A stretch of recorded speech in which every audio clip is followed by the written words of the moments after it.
They say time heals all wounds, but not for me. Time is my weapon, and it's been ticking down to this moment for far too long. Gavin Clark thought he could control everything. Money, people, situations. He was the puppet master, and everyone else? Just puppets. But there's always someone who gets tired of being pulled by the strings. I was that someone, and I was about to cut the thread. I had been planning this for months, studying Gavin, learning his habits, his weaknesses. He had no idea I was watching, no idea how close I was to ending everything for him. It wasn't supposed to be personal, but it became personal when he destroyed everything I'd worked for. A betrayal so deep, it ran through my veins like poison. And now, it was time to make him pay. The night I decided to act, I knew Gavin would be at his office late. He always stayed late on Thursdays. It was predictable, and I needed that. I'd planted a seed weeks ago, something small, something seemingly insignificant, a distraction, a leak, a rumor that would keep him busy while I slipped past his guards. Everything had to be perfect. One mistake, and the whole plan would fall apart. I couldn't afford that.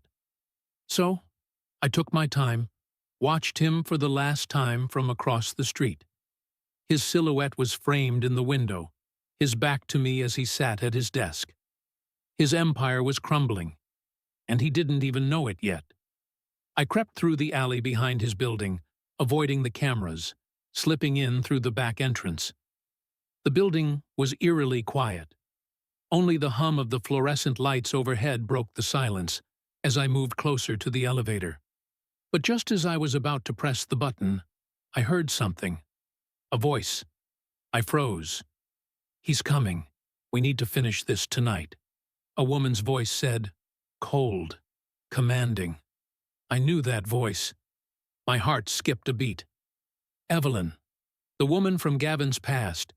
She had been out of the picture for years, completely off the radar. And yet, here she was, right at the heart of the plan. It hit me all at once. She wasn't just involved in this, she was leading it. I had underestimated her, but I wasn't about to back down now, not after everything Gavin had done. I took a deep breath, regained my composure, and pressed the elevator button. It slid open, and I stepped inside. The doors closed behind me with a soft hum, and the elevator began to ascend. The plan was simple. Confront Gavin, make him confess, and then disappear. He would be left to clean up the mess. But now, with Evelyn in the mix, I realized my plan wasn't as solid as I thought. She had been pulling strings I didn't even know existed. The thought of it sent a chill down my spine. When the elevator doors opened, I stepped into the hallway, and everything felt off. There was something in the air, a tension I couldn't place. I crept down the hall to his office. The door was slightly ajar, the faint glow of his desk lamp spilling out into the dark hallway. I pushed the door open just enough to peek inside. Gavin sat at his desk, facing away from me, completely unaware of what was coming. The man who thought he controlled everything was about to lose it all. But then, I saw her, Evelyn. She was standing next to him, her back to me, and the look in her eyes? Cold, calculating. She wasn't there to help me. She was there to finish what we had started, and take it all for herself. Just as I stepped forward, a voice behind me made my blood run cold. "You really thought you were the one in control?"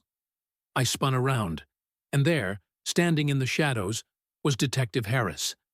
I had been expecting him, but not like this. Not now. He stepped forward, his face illuminated by the faint light from the hallway. The same Detective Harris who had been feeding me information for months. The one I thought was on my side. But now, his eyes glinted with something else. A sense of finality, like he knew something I didn't. Something I needed to know, but was too late to figure out. "You've been playing right into our hands," Harris said, his voice low and filled with venom. "You never understood, did you? You weren't just a player in this game. You were the pawn."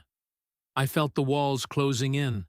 Evelyn, Gavin, Harris, all of them had been one step ahead, while I thought I was pulling the strings. And then, the worst part. Harris smiled. "Welcome to the real game," he said, as the lights flickered and the door to Gavin's office slammed shut. Comment next to hear the rest of the story.